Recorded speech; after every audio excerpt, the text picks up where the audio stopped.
Bon, bonjour, je reviens sur la fonction carré et la fiche 1, la fiche 1A que je vous ai donnée sur la fonction carré. Donc, on revient sur l'exercice 1A2, le calcul de f de racine de 5 moins 1. On calcule racine de 5 moins 1 au carré. C'est du a plus b au carré ou du a moins b au carré, ça dépend si vous mettez a qui vaut racine de 5 et b qui vaut 1 ou l'opposé. Et donc, a carré, c'est racine de 5 au carré, plus 2 fois le produit de racine de 5 par moins 1, plus b carré, moins 1 au carré. Hein, ou alors vous mettez le moins 1 ici, et là vous avez plus 1.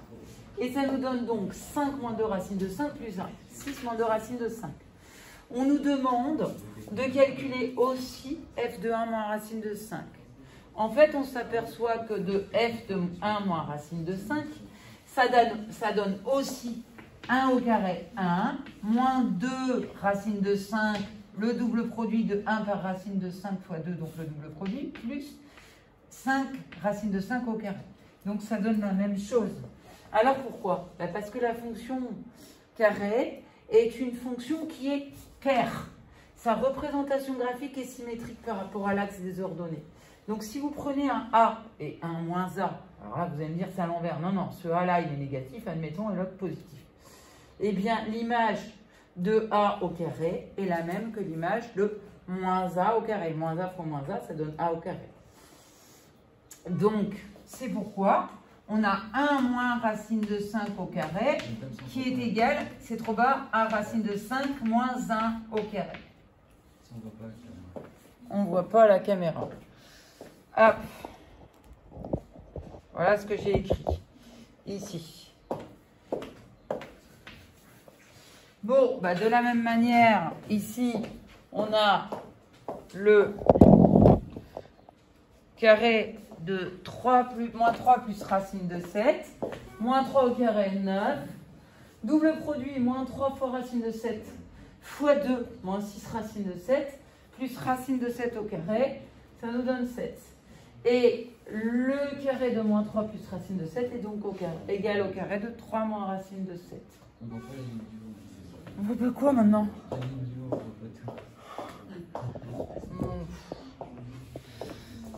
Alors, la question suivante est de résoudre, de chercher les antécédents par la fonction x carré. Résoudre donc f de x égale 1, c'est-à-dire trouver les valeurs de x pour lesquelles l'image est 1. Donc, les nombres dont le carré est 1, je vous l'ai déjà dit hier, sont les solutions de l'équation x carré moins 1 égale à 0, a carré moins b carré, 1 moins b facteur de a plus b. On trouve donc deux solutions qu'on peut repérer ici. Donc, on a l'image de 1 et deux valeurs qui sont lues antécédant par la fonction f ici, qu'on lit sur l'axe des abscisses, x égale à moins 1 et x égale 1. Donc, on a systématiquement deux nombres dont le carré vaut un nombre positif, mais attention, si on a x carré moins 4 à résoudre, eh bien, comme un carré est toujours positif, on ne risque pas de trouver de solution à cette équation, puisque x carré à gauche est positif et moins 4 est négatif. Alors pourquoi? Parce qu'on ne peut pas trouver de point d'intersection entre la courbe de la fonction carré ici et la droite d'équation y égale à moins 4. Donc pas de solution, ensemble vide. Pour x carré égale à 0, on a une seule solution, c'est 0. Pour x carré égale à 5 quarts, eh bien on va devoir prendre le nombre racine de 5 quarts et moins racine de 5 quarts, qui donne moins racine de 5 sur 2 et racine de 5 sur 2. Voilà, et le nombre dont le carré est 100, il y a 10 et moins 10.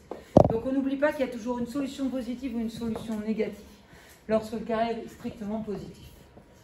Et enfin, on termine avec l'exercice 7 qui est là. Voilà, c'est sur Pronote, vous allez le récupérer demain, 6 et 7, pardon. Donc le numéro 6, on prend sa calculatrice, on dresse un tableau de valeur de la fonction qui est x associé x carré. Tiens, Jonathan, aide-moi s'il te plaît.